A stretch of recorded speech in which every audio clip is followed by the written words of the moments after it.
Hi, I'm Danish House. I'm the owner of Crimson Line Studios and the writer-artist behind The Splendor, Life is Beautiful, which is a webtoon that you can read, webcomic you can read at webtoons.com.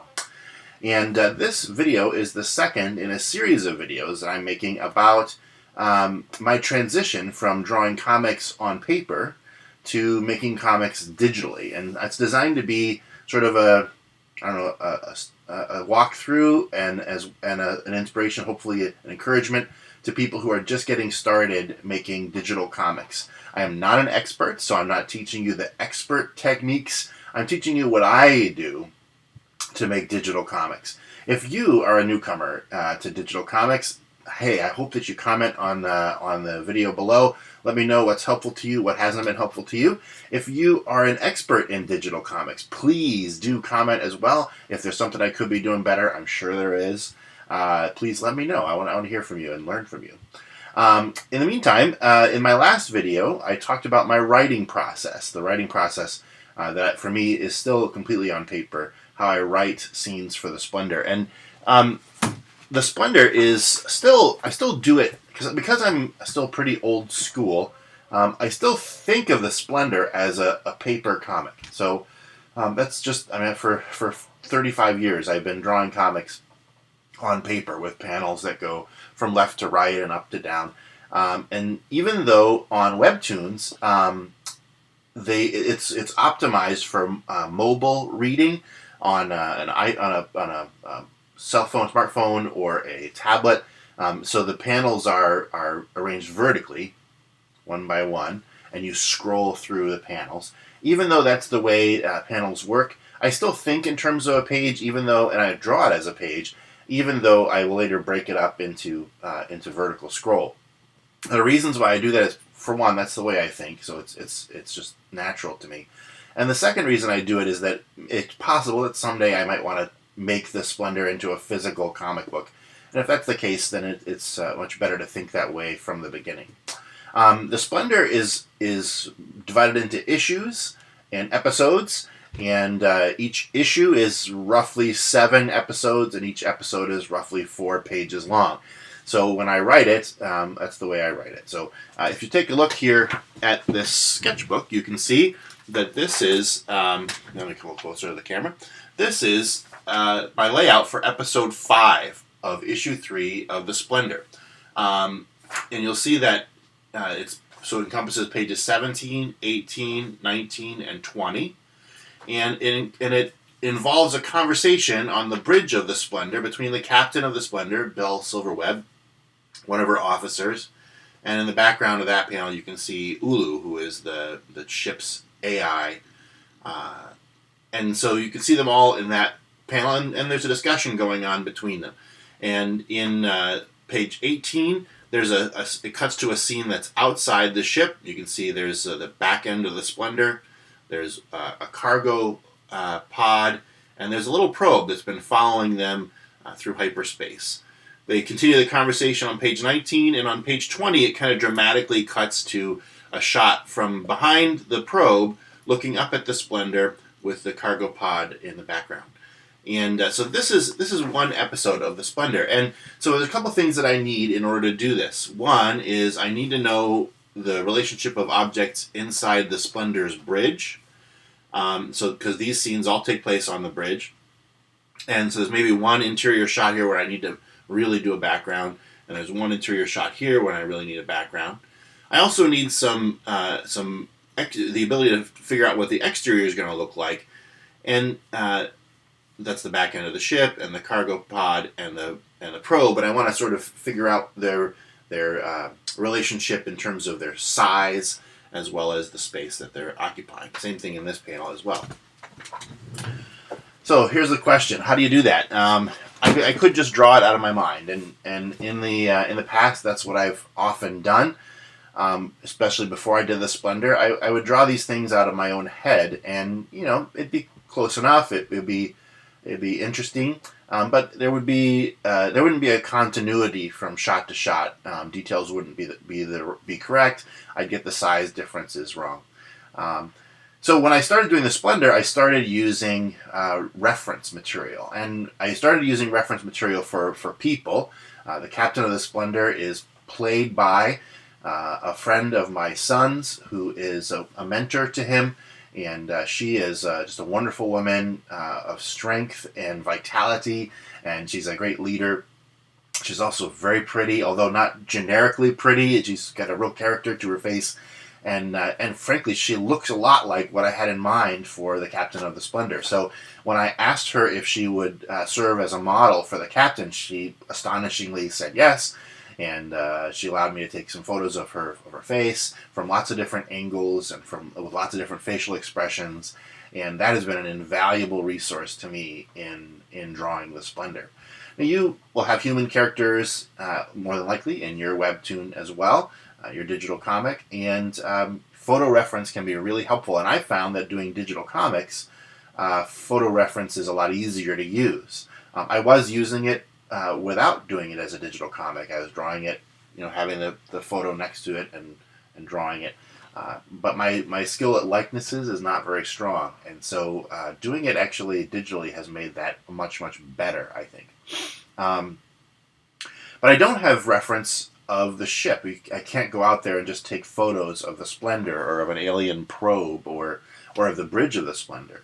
How do I use reference for that? That's been really helpful. Now, before I transition to making my comics digitally, what I would do is, well, first of all, I do what I'm doing right now, which is I used Blender to build my ship. Let's switch to Blender and take a look here. Blender is an open source. It's an open source 3D modeling program, and inside Blender, you can see here that I built a 3D model of the Splendor. This is the interior of the Splendor, and I can actually go here and show you the exterior as well. So here's the exterior of the Splendor. So I built. Let me put some hanger doors on there. So yeah, I built the Splendor exterior, and I've been building the interior. And this is not a highly detailed model. It's not the model that I would build if I was making beautiful renders of the ship. This is a model that's basic. It's designed to show me the relationship of the parts and help me to draw it from any angle. Now, so I built this in 3D. Now, I've been using Blender for many, many years, and so I've built many models in Blender. I've got a lot of experience with it, so this was a natural place for me to go. And it's possible that you are not familiar with Blender, and if you aren't, first off, it's free, so you can play around with it however much you want. The learning curve is kind of steep, so it can be difficult to get to know it well. But it is learnable, and it is a great and powerful program for building your own models. So that's what I use to build my models of the Splendor. And well, let's say that you don't want to learn Blender. Let's say you don't have the time, or if that's not a resource you want to use. You can certainly try to collect reference material online, photos. You can collect photos of people online, as well as places and things. You don't really want to take reference online that's of sort of copyrighted material. That's something you don't want to do. You want to express your own creativity, but you could for basic objects like cars and weapons and refrigerators and things like that. You can find 3D models online and put them into Blender, and if you do that, then you can. It's a great way to use Blender in the way that I'm using it here without having to learn how to build models. The other thing you can do is you can go on to 3D modeling groups and make some friends and see if there's any friends there that want to partner with you on creating a webcomic. Maybe they might be willing to design and build ships for credit in your webcomic, and maybe even for pay. So here's what I did. I went into Blender and I built the ship. Let's take a look at the process of turning this model into reference material. I'm going to switch over here. Now, I'm going to do some things here. This object here is a camera in Blender. You see that orange thing? Orange pyramid? That's a camera, and that's how Blender does its renders. It turns its 3D models into beautiful pictures using complicated lighting and shading and materials and things like that. I don't really need a beautiful render in order to make this work. All I need is really to see the shapes and relationship of the shapes. So I'm going to actually get rid of the exterior of the ship, and I'm going to add on this little model of just the walls of the bridge. And you can see there, here I can see inside the bridge. You can see the chairs there, right? Very nice. Spin it around. But I'm going to actually bring my camera down and put it into the bridge itself. See that? If I look at it as a wireframe, you can still see the camera there. In wireframe mode, you can see that there's a captain's chair here in the center. There's these 3 chairs for officers. The officer that the captain's going to be relating to is here in this chair. And here's the head of Ulu, the ship's AI. I'm going to put the camera over here in between the captain and her crew member. And you can see this dotted line is the line of the view. It's the direction the camera is pointing in. Looking at it from the top, it looks like it's looking straight at the captain. Looking at it from the side, yeah, it's about at eye level. That looks pretty good. Now here's the neat thing. I'm gonna push the 0 key, and I'm gonna now look through that camera. So this is what the view is through the camera. I'll open that up a little bit, and that's pretty good. I think what I would like though is I'd like to have Ulu's head over here in the left-hand side, the captain over on the right, and the crew member over in the middle of the shot. So I'm gonna do 2 things. First, I'm gonna go to switch to wireframe, and I'm going to select this object here. It's not in the bridge right now, it's somewhere else, but it's called an empty. And an empty in Blender is an object that has no substance. It's just a point in space. It's useful to point your camera at an empty and lock it on so that you can just move the empty around and your camera view moves with it. Let me go to the solid mode there. See that? Wow, that's nice. So I'm going to point the camera here. Now Ulu is now showing up here on the left. I'm going to now select the camera, and I'm going to move the camera a little bit to the right because I want to then... Oh, now there's a lot of objects in my view. I got to find the empty and grab it over here. All right, now I'm cooking with butter. All right, I'm going to grab my camera. So I've now got the captain over here, crew member here in the middle, and Ulu on the left. That's exactly what I want. But I think I'm going to, I want to move the camera out a little bit, get a bit of a different view there. Yeah. Let's find the empty. Where are you, empty? There you go. And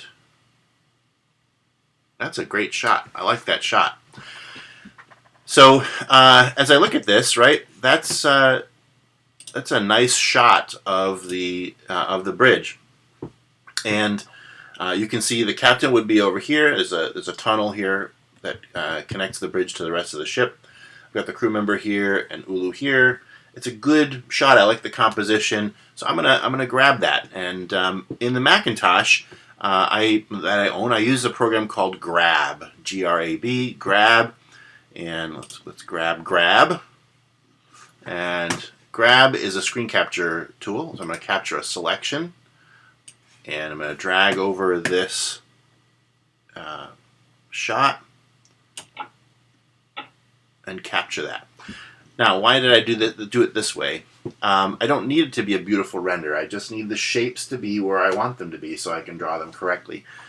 So I don't care what the lighting is. I don't care about anything other than just getting the shapes nicely, which I do have here. So I grab that. I'm gonna save that as a reference. Now I have a folder in my Google Drive that for reference. I've got reference for Captain Silverweb, I've got reference for some of the crew, and I've got reference for the ship. And I save this as page 8. This is page 17, panel 1. And I'm going to call that panel 1C because I've done some other shots earlier. Saving that. Close that. What am I looking at here? All right, you're looking at me. There you go. All right, so that's capturing an interior shot in Blender. And I can move my camera around the entire ship, move the empty, and get it pointed the way I want. It's like being a director of a movie. You get to pick the shot, the direction that you're looking at, have that all together. What about doing that, one of those exterior shots? Let's switch back to Blender here, and I will take a look. All right, now I want to, in order to do this, I need to grab the camera, and let's see about getting one of that shot of the from the probe's eye view. So the camera is going to be down here somewhere. Where is the probe?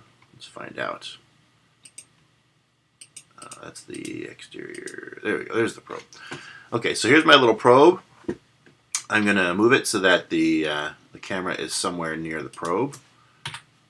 And move it again. So there we go. The camera is going to be down there. In that shot, the lander, the cargo pod, is visible.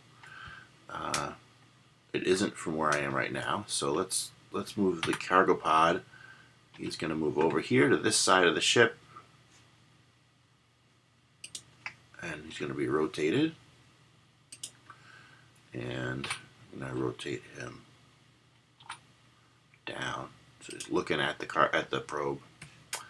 How's that from that view? Okay, so now here I see the little probe. There's the cargo pod. There's the Splendor. I'm going to need the full exterior of the Splendor to make this work. And okay, I don't like this view because I want to have the probe distinct from the Splendor. So I'm going to actually move the probe. The nice thing about this is you can freely cheat. I'm going to freely cheat here. Cheat this scene. I'm going to move the probe over here, and I'm going to move the camera over here, and see how that looks.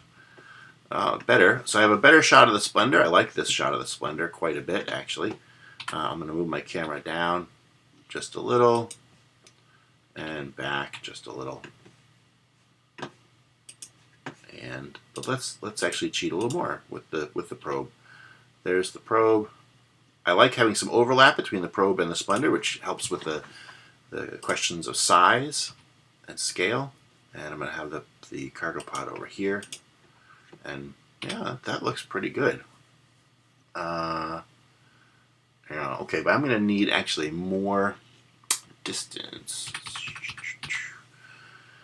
So what you see here is that this lighter rectangle is what the camera sees, but Blender knows about all of this stuff. So if I'm creating a shot, it's okay to include that in it. But actually, I'm looking at my drawing. I want the probe to be down here somewhere, and I want my camera to be more to the side.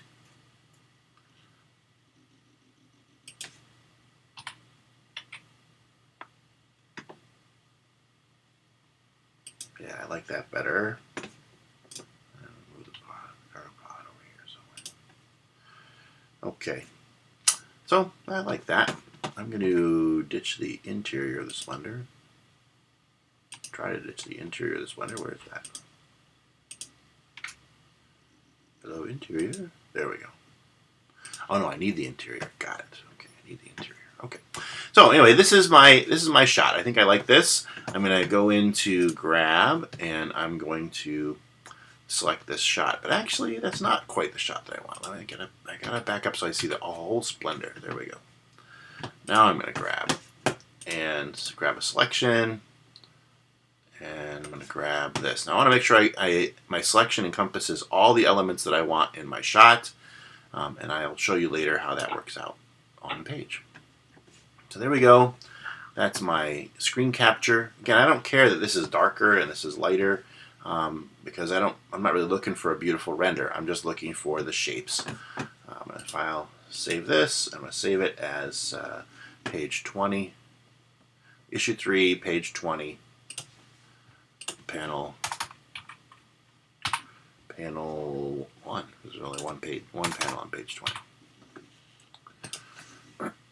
Boom. All right. So that's how I capture reference material for the Splendor. And I'll show you how I use that later on when I pull it into my drawing tablet and put it into my drawing program. But that's how I capture the reference material that I'm going to need. Okay? Thank you so much for watching this video. If you've got any comments, any suggestions, things you'd like to teach me, or things that have been helpful to you from this video, please leave a comment here, and I'd be happy to read it and respond. And hey, check out how this finally looks at webtoons.com. The Splendor Life is Beautiful. At this moment, I'm still creating it, so it's not up there yet, but soon it will be. Happy to have you as a reader there as well. Thank you so much for watching. Live, love, and learn, and I'll see you in the funny pages.